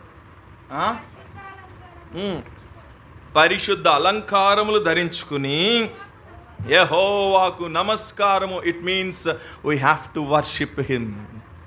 We have to worship the Lord holy God. పరిశుద్ధుడైనటువంటి దేవుణ్ణట, దేవుని ఇంటికి వచ్చి మనం ఏం చేయాలట? నమస్కారము అంటే వర్షిప్, ఆరాధన చేయాలి. ఎట్లా ఆరాధన చేయాలా? పరిశుద్ధమైనటువంటి అలంకారములు ధరించిన వారమై ప్రభువుని ఆరాధన. పరిశుద్ధమైన అలంకారాలంటే ఇప్పుడు చెప్పిన 5 సంగతులు: వాక్యము ద్వారా, సహవాసము ద్వారా, రక్తము ద్వారా, పశ్చాత్తాపము ద్వారా, ఆత్మ ద్వారా పరిశుద్ధపరచబడినటువంటి వాడవై ఇటువంటి పరిశుద్ధమైనటువంటి అలంకారములు ధరించుకుని మనం ప్రభువుని ఏం చేయాలా? ఆరాధించాలి. అందుకు ఇక్కడ ఒక నివాస స్థలాన్ని దేవుడు ఏర్పరచుకున్నాడు. అర్థమైందా? ఇది 3. 4వ సంగతి ఏముంది దేవుని మందిరంలో? యెషయా గ్రంథము 56వ అధ్యాయం 7వ వచనం. యెషయా గ్రంథము త్వరగా. యెషయా గ్రంథము 56వ అధ్యాయము 7వ వచనం. నా ప్రార్థనా మందిరములో నేను వారిని ఆనందింప చేసేదను. చాలు. ఇప్పుడు చెప్పండి, ఏముంది దేవుని మందిరంలో? ఆనందం ఉంది. మరి లోకంలో ఆనందానికి ఆపోజిట్ ఏముంది? లోకంలో దుఃఖం ఉంది, వేదన ఉంది, కన్నీరు ఉంది, నిట్టూర్పు ఉంది, బాధ ఉంది, ప్రయాసం ఉంది. ఇవన్నీ లోకంలో ఉన్నాయి ప్రియదేవుని బిడ్డ. అందుకనే ప్రభు మత్తయి సువార్త 11:28 ద్వారా సర్వలోకంలో ఉన్నటువంటి మానవాళికి ఒక ప్రేమ ఆహ్వానాన్ని ఇచ్చాడు. ఏమని? ప్రయాసపడి భారము మోసుకొనుచున్న సమస్త జనులారా. ఎవరికిచ్చినాడు ఆహ్వానము? ఎవరికిచ్చినాడు? సమస్త జనులారా, అందరికీ. యేసు ప్రభు అందరికీ దేవుడు, అంతేగాని ఏదో ఒక కులానికి, ఒక మతానికి, ఒక ప్రాంతానికి చెందినటువంటి వాడు కానే కాదు. అందుకంటున్నాడు, సమస్త జనులారా కమ్ అన్ టు మీ, నా యొద్దకు రండి, నేను మీకు విశ్రాంతిని కలుగజేస్తానని ప్రభు పిలుస్తున్నాడు. కాబట్టి ఏముంది 4వది దేవుని మందిరంలో అంటే? ఆనందం ఉంది, సంతోషం ఉంది, శాంతి ఉంది, సమాధానం ఉంది, నెమ్మది ఉంది, విశ్రాంతి ఉంది. స్నేహితుడా, లోకములు ఇవేమీ లేవు. అందుకనే నేను చెప్పనా, మీరెందుకు దుఃఖిస్తూ ఉన్నారు, మీరెందుకు నిట్టూర్పుతో ఉన్నారు, మీరెందుకు వేదనకరమైన స్థితిలో వెళుతున్నారు అంటే ఆనందము దొరికే దేవుని సన్నిధిని, దేవుని మందిరాన్ని నిర్లక్ష్యం చేస్తూ ఉన్నారు, భక్తిహీనుల గుడారంలో కూర్చుంటున్నారు. కాబట్టే మీ జీవితాల్లో, మీ కుటుంబంలో నెమ్మది, శాంతి, సమాధానము, సంతోషం లేదు అంటే తప్పుగాదేమో. ఈ లోకంలో నువ్వు ఎక్కడ తిరిగినా కూడా ఈ నిజమైనటువంటి సంతోషము, నిజమైనటువంటి శాంతి, నిజమైనటువంటి ఆనందం అనేది దొరకదు బిడ్డ. మీరు అక్టోబర్ నెల నుంచి చూస్తే, మీరు ఇక్కడ కూర్చొని చూస్తే, ఇదిగో ఈ దారం అంటే చాలామంది కాళ్ళకి చెప్పులు లేకుండా ఎంతో దూరం నుంచి కర్రలు పట్టుకుని నడవలేక కూర్చుంటూ నడవలేక వెళ్తూ ఉంటారు. ఎందుకు? ఏదో సంతోషం దొరుకుతుంది, అక్కడికి వెళితే నాకు ఏదో సమాధానం దొరుకుతుంది అని వెళ్తాడు. వస్తుందా సంతోషము? ఇంకెక్కడికో కేరళ వెళ్ళి వస్తుందా సంతోషము? నువ్వు ఎక్కడికి వెళ్ళినా కూడా సంతోషం అనేది ఎక్కడ దొరుకుతుంది? స్పష్టంగా దేవుడు చెప్పినాడు 56:7. ఇప్పుడు మనం చదివినటువంటి వచ్చిన భాగంలో ఏమని? నా ప్రార్థనా మందిరములో నేను వారిని ఏం చేస్తానన్నాడు? ఆనందింపజేస్తానన్నాడు. అదే 16వ కీర్తన 11వ వచనంలో రాయబడి ఉంటుంది, నీ సన్నిధి యందు సంపూర్ణమైనటువంటి సంతోషము కలదు అని 16వ కీర్తన 11వ వచనంలో రాయబడి ఉంది. కాబట్టి ప్రియమైన సహోదరి, సహోదరుడా, నిజమైనటువంటి ఆనందము కొరకు, నిజమైనటువంటి సంతోషము కొరకు ఎక్కడెక్కడికో వెళుతున్నావేమో, ఎక్కడా నీకు సంతోషం, సమాధానం అనేది దొరకదు బిడ్డ. ఇది వాస్తవం. నీ డబ్బు నీకు సంతోషాన్ని ఇవ్వలేదు, నీ చదువు నీకు సంతోషాన్ని ఇవ్వలేదు, నీ ఉద్యోగం నీకు సంతోషాన్ని ఇవ్వలేదు, నీ ఆస్తిపాస్తులు నీకు సంతోషాన్ని ఇవ్వలేవు, నీ అందచందాలు నీకు సంతోషాన్ని ఇవ్వలేవు, ఏవి కూడా సంతోషం ఇవ్వలేవు. ఇది వాస్తవం. I am the living example. నేనే మీకు సజీవ సాక్షి. నేనేం చదువుకున్నానో తెలుసా? ప్రపంచంలోనే కోటేశ్వరుడైనటువంటి బిల్ గేట్స్ సర్టిఫై చేసిన కంప్యూటర్ ఇంజనీరింగ్ చదివాను నేను. 1997, 98, 99 సంవత్సరాల్లోనే దుబాయ్ అనేటటువంటి దేశంలో ఉద్యోగం చేశాను నేను. ఇంటర్నేషనల్ విమానాల్లో తిరిగేవాడిని నేను. Cathay Pacific airlines, Hong Kong airlines, Emirates airlines, ఇట్లాంటి ఇంటర్నేషనల్ విమానాల్లో తిరిగేటటువంటి వాడని నేను. నా జీవితంలో ఉన్నతమైనటువంటి చదువు చదివాను. Ramakrishna is our Microsoft certified systems networking engineer అని కింద బిల్ గేట్స్ అని సంతకం పెట్టినవి 2 సర్టిఫికెట్లు ఉన్నాయి. ప్రపంచంలో 256 దేశాలుంటే ఈ పిచ్చి భారతదేశానికి కోటేశ్వరుడైనటువంటి అంబానీ వాళ్ళ ఇంటికి వెళ్ళటానికి ఎంతో సంతోషపడిపోతున్నారు. ఈ దేశం ఒక్క దేశానికి కోటేశ్వరుడు కాదు బిల్ గేట్స్. ఎన్ని దేశాలకి? ప్రపంచంలో ఉన్న 256 దేశాలకి కోటేశ్వరుడు బిల్ గేట్స్. అలాంటి బిల్ గేట్స్ సంతకం పెట్టిన వాళ్ళ యొక్క మైక్రోసాఫ్ట్లో సిస్టమ్స్ ఇంజనీర్ చేసినవాడు నేను. అంత ఉన్నతమైన చదువు చదివి విదేశాల్లో ఉన్నతమైనటువంటి ఉద్యోగం చేసి ఉన్నతమైన స్థితిగతులు కలిగిన నా జీవితంలో నెమ్మది లేదు, సంతోషం లేదు, సమాధానం లేదు. చస్తే బాగుండనుకున్న నా జీవితంలో ఇదిగో ఈ వెలుగై ఉన్నటువంటి దేవుడు, ఈ పరిశుద్ధుడైనటువంటి దేవుడు, ఈ ఆశీర్వాదానికి కర్త అయినటువంటి దేవుడు, ఈ జీవము కలిగినటువంటి దేవుడు ఇంచుమించు 22 సంవత్సరాలకి పూర్వము నాతో కూడా మాట్లాడుతూ వచ్చినాడు, నన్ను కూడా దర్శిస్తూ వచ్చినాడు. ఈ రోజున నా ఈ 22 సంవత్సరాల క్రైస్తవ విశ్వాస ఆత్మీయ సేవ జీవిత యాత్రా ప్రయాణంలో ఈ రోజున నా దేవుడు చెప్పనశక్యమును మహిమాయుక్తమైనటువంటి గొప్ప సంతోషము, it's a great joy, it is not a ordinary joy. అంత గొప్ప సంతోషము, రక్షణ ఆనందాన్ని ప్రభు నాకు ఇచ్చినాడు. I am the living example in front of you. నీ ముందు నిలబడినటువంటి సజీవ సాక్షిని నేనే. ఇంకెంతకాలం దుఃఖంలో ఉంటావు? ఇంకెంతకాలం వేదనలో ఉంటావు? ఇదిగో 12 సంవత్సరాల క్రితం ఈ ప్రాంతంలో సియోనుని దేవుడు నివాస స్థలముగా ఇక్కడ ఏర్పాటు చేయడానికి కలిగిన కారణం ఏంటో తెలుసా? నెమ్మది లేక, సంతోషం లేక, సమాధానం లేక, నిజమైనటువంటి రక్షణ ఆనందం లేక కొట్టుమిట్టాడుతున్నటువంటి ఈ ప్రాంత ప్రజానీకానికి నా మందిరంలో నేను వారిని ఆనందింపజేస్తాను అని నిజమైనటువంటి రక్షణ ఆనందాన్ని ఇవ్వడానికి కొరకే స్నేహితుడా. వస్తావా ఈ రోజైనా దేవుని మందిరానికి? వస్తావా ఈ రోజైనా దేవుని ఇంటికి? అట్లా కాదులే పాస్టర్ గారు, మా దేవుడు మాకున్నాడులేండి అని భక్తిహీనుల గుడారంలోనే ఉంటే జాగ్రత్త, అది కష్టమవుతుంది నీ బ్రతుకు. ఇది 4. రండి ఆఖరిగా 5వ చెప్పి ముగించేస్తాను నేను. హగ్గయి గ్రంథము 2వ అధ్యాయం 7వ వచనం. ఏముంది మందిరంలో? హగ్గయి గ్రంథము 2వ అధ్యాయం 7వ వచనం.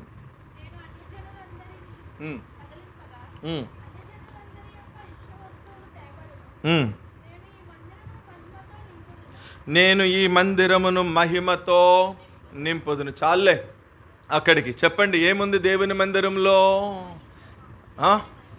ఇందాకనే చెప్పాను పొడి అక్షరాలు మాట్లాడొద్దు అని. మొదటిది చెప్పండి ఏముంది దేవుని మందిరంలో? దేవుని వెలుగు. రెండవది ఏముంది దేవుని మందిరంలో?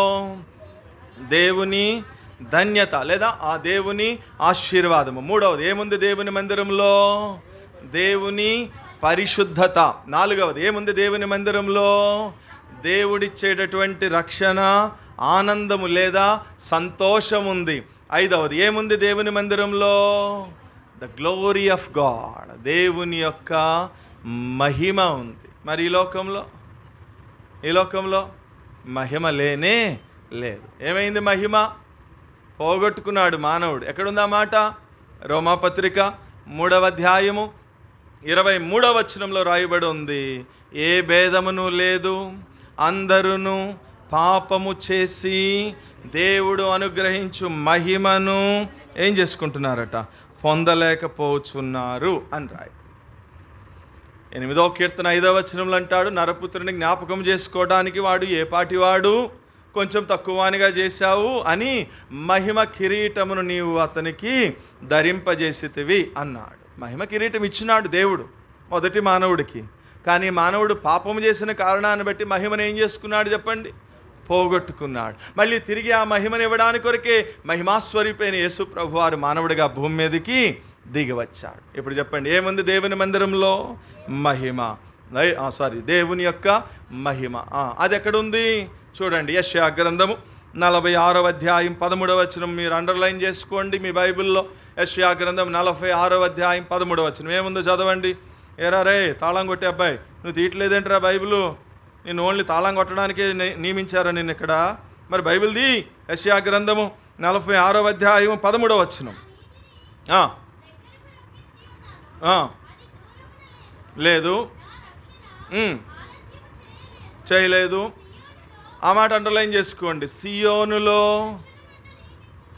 రక్షణనంద నియమించుచున్నాను, ఇశ్రాయేలునకు నా మహిమను. అది ఎక్కడంటే అనుగ్రహించేది మహిమ? సియోనులో. అది ఇప్పుడు చెప్పండి, పోగొట్టుకున్న మానవుని యొక్క మహిమ ఎక్కడ అనుగ్రహించబడుతుందంట? ఆ మాట అండర్లైన్ చేసుకోండి. సియోనులో ఇజ్రాయేలునకు నా మహిమను నేనేం చేస్తున్నాను? మరలా తిరిగి అనుగ్రహిస్తానని వాగ్దానం చేసి అందుకు రావాలి సియోనుకి. అర్థమైందా? సియోను దేవుని మందిరం యొక్క విశిష్టత, గొప్పతనం ఏంటి అంటే, ఏ మహిమనైతే మానవుడు పోగొట్టుకున్నాడో ఆ మహిమనట సియోనులో దేవుడు ఏం చేస్తాడట? మరలా తిరిగి అనుగ్రహిస్తాను. లోకంలో మహిమ లేదండి. సైతాను యేసు ప్రభువుని కొండ మీదకి తీసుకెళ్ళి ఏమంటున్నాడు? ఇదిగో నువ్వు నా కాళ్ళకి మొక్కితే ఈ లోక మహిమంతా నీకు ఇస్తానన్నాడు. ఏం మహిమ లోకంలోది? డూప్లికేట్ మహిమ కదా, ఒరిజినల్ కాదు. శత్రువు నిన్ను మోసం చేస్తాడు. లోకం ఎంతో రంగుల ప్రపంచంలాగా, ఒక మహిమ కలిగినటువంటి ప్రపంచంలాగా శత్రువు నిన్ను మోసం చేస్తాడు. జాగ్రత్త. యేసు ప్రభు అంతటి వాడినే శోధించాడు.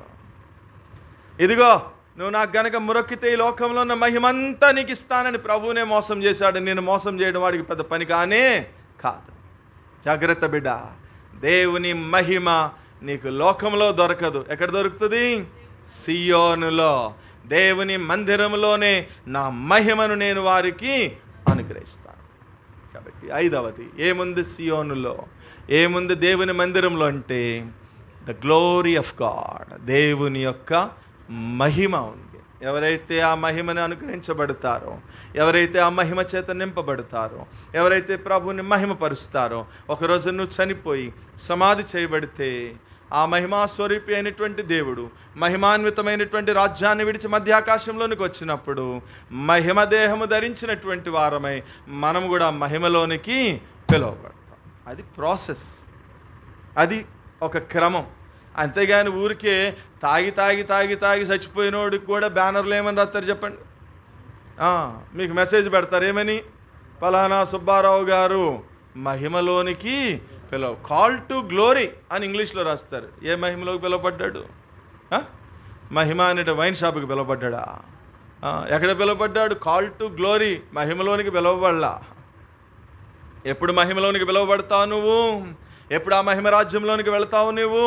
ఎప్పుడు మహిమ దేహాన్ని దేవుడు నీకు ధరింపజేస్తాడు అంటే ఎప్పుడైతే నువ్వు సియోన్లో నివాసం చేస్తావో, ఎప్పుడైతే నువ్వు దేవుని మందిరంలో ఉండడానికి ఇష్టపడతావో, అప్పుడు పోయిన నీ మహిమను మరలా దేవుడు తిరిగి నీకు అనుగ్రహిస్తాడు. ఆ అనుగ్రహించబడినటువంటి మహిమను కాపాడుకుంటూ నీ ప్రతి నిత్యము కూడా ఆ మహిమ కలిగినటువంటి దేవుణ్ణి నీ యొక్క ఆలోచనలు, తలంపులు, నోటి మాటలు, నీ క్రియలు, నీ స్తుతి ఆరాధన ద్వారా ఎప్పుడైతే నువ్వు ప్రభువుని మహిమపరుస్తూ చేస్తావో అప్పుడు మహిమ దేహం ఇచ్చి మహిమ రాజ్యంలోనికి తీసుకుని వెళ్తాడు. అది ప్రాసెస్. అర్థమైందా? My message is over. అయిపోయింది నా వర్తమానము. ఏంటి మన వర్తమానం యొక్క అంశం చెప్పండి? దేవుని మందిర ద్వారమునొద్ద ఉండుట నాకు ఇష్టము. ఏంటి దేవుని మందిరానికి ఉన్న గొప్పతనము? ఒకటి, దేవుని యొక్క వెలుగు ఉంది. వెలుగు చేత మనల్ని ఏం చేస్తాడు? ఆయన వెలిగించి అనేక మందిని వెలిగించే వ్యక్తులుగా చేస్తాడు. రెండవది, దేవుని యొక్క ఆశీర్వాదం ఉంది. ఆశీర్వదించబడిన నీవు అనేక మందికి ఆశీర్వాదకరమైనటువంటి వ్యక్తిగా మార్చబడే స్థలము దేవుని మందిరం. మూడవది ఏముంది దేవుని మందిరంలో? గాడ్స్ హోలీనెస్, దేవుని యొక్క పరిశుద్ధత. పరిశుద్ధపరచబడిన వాడవై 5 విషయాల ద్వారా పరిశుద్ధపరచబడిన వారవై పరిశుద్ధ అలంకారములు ధరించుకొని మనము యెహోవాకు నమస్కారము చేయబడే స్థలము దేవుని మందిరం. 4వది ఏముంది దేవుని మందిరంలో? గాడ్స్ రిజాయిస్, దేవుని యొక్క సంతోషము, ఆనందం ఉంది. దేవుని చేత చెప్పన సఖ్యము మహిమాయుక్తమైనటువంటి సంతోషము పొందిన వారమై, రక్షణ ఆనందము పొందినటువంటి వారమై దేవుణ్ణి ఆరాధించేటటువంటి స్థలము దేవుని మందిరం. 5వది ఏముంది దేవుని మందిరంలో? The glory of the God, దేవుని యొక్క మహిమ. ఆ పోగొట్టుకున్నటువంటి పాపముల చేతను, అపరాధముల చేతను చచ్చి దేవుని మహిమను పోగొట్టుకున్నటువంటి మానవునికి మరలా తిరిగి మహిమ అనుగ్రహించబడేటటువంటి స్థలము గాడ్స్ హౌస్, దేవుని యొక్క ఇల్లు. అదే సియోను. ఆ ఇంటికి వస్తే అప్పుడు దేవుడు నిన్ను కూడా ఈ 5 అంతల ఆశీర్వాదంతో దేవుడు నిన్ను కూడా ఏం చేస్తాడు చెప్పండి? ఆశీర్వదిస్తాడు. కాబట్టి ఇది సియోను యొక్క దేవుని మందిరం యొక్క విశిష్టత. ఇంకెంతకాలం భక్తిహీనుల గుడారంలో ఉంటావు బిడ్డ? The conclusion of the sermon. భక్తిహీనుల గుడారంలో ఉంటే కోరాహు కుమారులు ఎప్పుడో చనిపోయి ఉండేవారు, కానీ వాళ్ళు భక్తిహీనుల గుడారంలో ఉండడానికి ఇష్టపడాల. దేవుని మందిర ద్వారమునొద్ద ఉండడానికి ఇష్టపడ్డారు వాళ్ళు. దేవుని మందిరం యొక్క విశిష్టత, గొప్పతనాన్ని ఇష్టపడ్డారు వాళ్ళు. కాబట్టి వారు తిరిగి బ్రతికి దేవుని మందిరంలో ప్రభువుని ఆరాధించారు. ఈ రాత్రి నీ సంగతి ఏంటి? ఇంకెంతకాలం ఇంట్లో కూర్చుంటావు బిడ్డ? ఇంకెంతకాలం ఆదివారం క్రైస్తవుడిగా బ్రతుకుతావు? ఇంకెంతకాలం నామకార్థమైనటువంటి భక్తి, ఆచారపూర్వకమైనటువంటి భక్తి, అలవాటుతో కూడినటువంటి భక్తి, యాంత్రికమైనటువంటి భక్తి, మెకానిజం భక్తి, ఉత్తుత్తి భక్తి, ఉప్మా భక్తి ఇంకెంతకాలం చేస్తావు? చీలే. ఇప్పటికైనా సరే దేవుని ఇంటిని ప్రేమించు. దేవుని మందిరం యొక్క గొప్పతనం ఏంటో తెలుసుకో. దేవుని ఇంటిలో నివసించడానికి కొరకు ఇష్టపడు. దేవుని మందిర ద్వారమునొద్ద ఉండడానికి ఇష్టపడితే అప్పుడు నువ్వు కూడా చెప్పగలవు, ఒక దినము 1000 దినాలు ఈ లోకంలో గడిపేదానికంటే కూడా నా దేవుని మందిర ఆవరణంలో ఒక్క దినము గడిపితే చాలు, అది నాకు, నా కుటుంబానికి, నా సంఘానికి ఎంతో శ్రేష్టము అని నువ్వు కూడా చెప్పగలవు ప్రియదేవుని బిడ్డ. ఈరోజైనా దేవుని మందిరానికి రండి. దైవజనుడు భక్సింగ్ గారు అంతగా ప్రేమించేవాళ్ళు దేవుని యొక్క మందిరాన్ని, దేవుని ఇంటిని అంతగా ప్రేమించేవాడు కాబట్టి దైవజనుని దేవుడు ఆశీర్వదించాడు. ఆయన మాత్రమే కాదు, బైబిల్ గ్రంథంలో ఉన్నటువంటి భక్తుల చరిత్ర కానీ, సంఘ చరిత్రలో ఉన్నటువంటి భక్తుల చరిత్ర కానీ మీరు చూస్తే వాళ్ళు ఆశీర్వదించబడ్డానికి కలిగిన కారణం ఏంటి అంటే వారు దేవుని ఇంటిని ప్రేమించారు. అందుకనే కదా నెహెమ్యా గ్రంథంలో ఒక మాట ఉంటుంది, ఏమని? పూర్తి చేయండి. మా దేవుని మందిరమును మేము విడిచి పెట్టము. ఎంత మంచి తీర్మానం అండి. ఆ తీర్మానం నువ్వు కూడా రాసుకుని నువ్వు కూడా తీర్మానం చేస్తే ఎంత బాగుండు. ఏమని?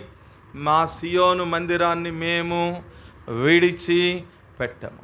సమయం దొరికినప్పుడంతా మేము మందిరంలో దేవునితో సహవాసం చేస్తాం, దేవునితో గడుపుతామని ఒక తీర్మానం చేసుకుని గడప దాటి నువ్వు బయటికి వెళితే నువ్వు ధన్యుడివి, సౌభాగ్యవంతుడివి. అలా కాదు అంటే నేను అంటాను, ఒక దౌర్భాగ్యవంతుడిగా మిగిలిపోతావు. జాగ్రత్త.